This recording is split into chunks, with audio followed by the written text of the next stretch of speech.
Developing tonight, the state of Indiana under attack after calls for boycotts against the state after it passes a religious freedom law that critics say is dangerous and bad for America. Trace Gallagher reports on the controversy from our West Coast newsroom. Trace? And Megan, while Indiana Governor Mike Pence is trying to clarify his vague response to his state's new religious freedom law, Indiana's Republican lawmakers are also issuing bottom-line statements. Listen. It is not the intent of the law to discriminate against anyone, and it will not be allowed to discriminate against anyone. The lawmakers say if needed, they will tweak the language of the law, but they say it's identical to the federal religious freedom law signed by President Clinton in 1993 and similar laws in 18 other states, including Illinois, which was supported by then State Senator Barack Obama. Currently, Indiana doesn't have any laws banning discrimination based on sexual orientation, and critics are focusing on a phrase in the new law that says any for-profit business can assert a right to the free exercise of religion. They believe it was worded that way so that companies could refuse to do business at same-sex weddings, which are now legal in Indiana. And if those companies were sued, they could use this law as a defense. Here's Democratic lawmakers. Businesses are heading for the exits. Hoosiers are fearful their neighbors are going to be subject to state-sanctioned discrimination. And Charles Barkley thinks this weekend's Final Four should be moved out of Indianapolis. Governors in Washington and Connecticut have banned employees from traveling to Indiana on the taxpayer's dime. But legal experts point out that there has never been a single case where someone has used the religious freedom law to discriminate. A New Mexico photographer tried to use the law when she refused to photograph a same-sex marriage, but the New Mexico Supreme Court ruled against her, and the Supreme Court refused to hear it. Even conservative Justice Sam Alito once wrote about the Religious Freedom Act, quoting here, "Nor does it provide a shield for employers who might cloak illegal discrimination as a religious practice." Bottom line, experts say Indiana didn't just suddenly figure out how to legally discriminate. Megan. Trace, thank you. Joining me now, Tony Perkins, president of the Family Research Council, and Mark Hanna. He worked on the Obama and Kerry presidential campaigns and is a partner at the Truman National Security Project.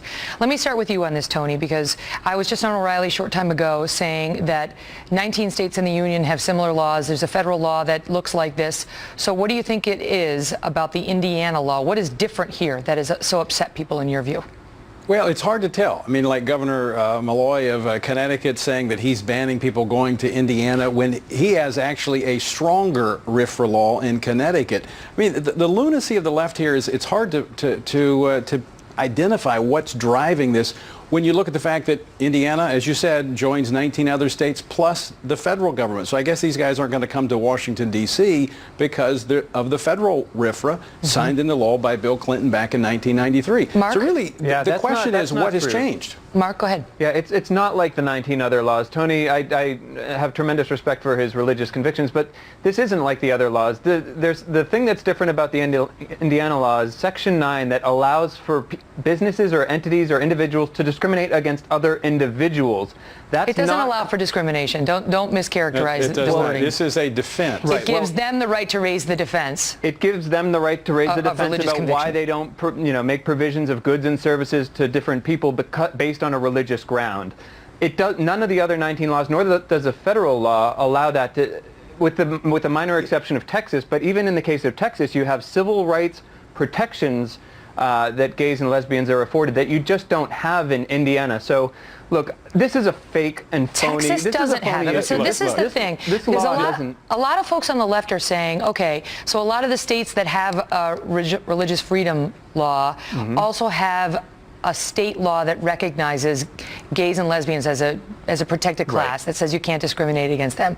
But I looked at it, and it looks like, in fact, 14 of the states that have a law like this don't have a law that protects gays and lesbians. So Indiana's not really that unusual, Tony. It's not unusual at all. And look, let's be very clear what RFRA is. This is a shield to protect one's belief from government. It is not a sword to be used against anyone else, and it cannot be. It is a 5-step defense if someone is drawn into court because of government action. It absolutely is true.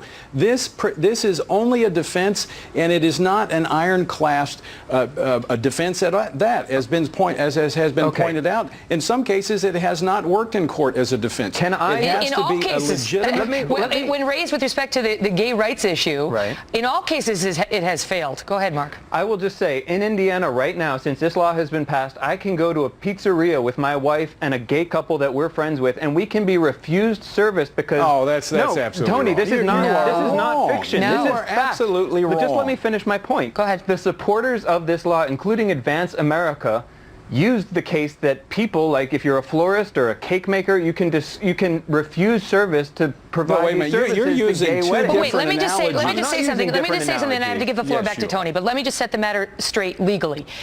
If you can discriminate legally against gays in Indiana right now, it's because they allow discrimination against gays. It's because they don't have an anti-discrimination law on the books against gays. If they had that, Mark, that would not be the case. Isn't that the real issue, Tony? And not a different law that tries to protect Muslim women who want to wear their headscarves and Jewish people who want to take off Saturday to observe the Sabbath. That's for Tony. What has changed since 1993, and the federal government took the first step, is that you do have a portion of the community that wants to force people to engage in a behavior such as weddings, photographers, florists. In a civil society, what we would do is we would say, oh, you don't want to service me? Fine, I'll go next door, I'll go down the street. I mean, but that's not what's taking place here. I mean, who would fathom the idea of someone going into a kosher deli and demanding a ham sandwich? We wouldn't tolerate that.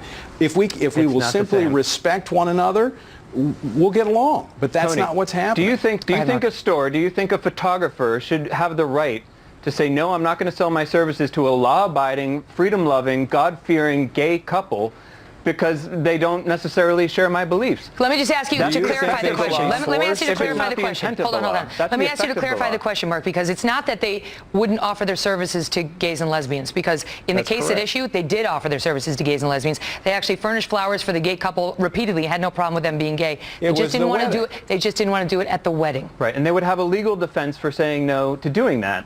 A wedding. Right, and now it appears that they would, although Mike Pence won't be specific about that. Go ahead, Tony. Your viewers right it's now... only because it would only be in the case... all have gay family members, colleagues. Look, well, first off, they have to have a religious defense. And if it's a marriage which they have religious convictions about in their orthodox, substantiated religious views. There are no religious views that would say you cannot service someone of a different race or of a sexual orientation. That would never make it in court, and no Christian would advocate for that either. I'll give you the last word, Mark, quickly. I was in church on Palm Sunday while the Republican Governor Mike Pence was giving an interview to ABC, and I can tell you that none of the parishioners, none of the people in my congregation are quaking in their boots about having to do business or sell services to get their gay or lesbian neighbors or friends. And they should be free to live according to their beliefs. That's all this is about.